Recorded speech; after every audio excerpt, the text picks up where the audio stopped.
Let's upgrade the RAM on a Nitro Acer 5. We need to remove the back cover by removing all the screws.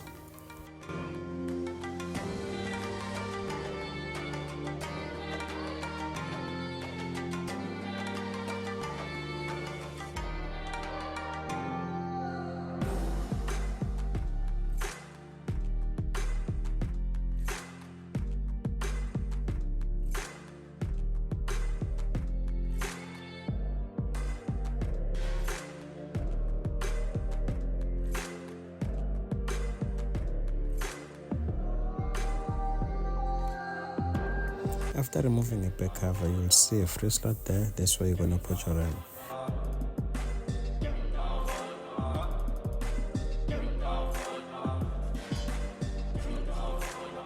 If the RAM that is inside is 8 gigabytes, the new RAM that you're going to install has to be 8 gigabytes also, with the same speed.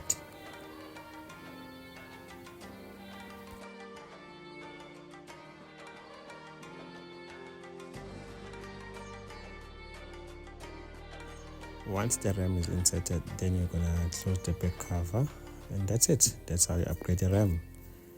Thank you for watching. Bye.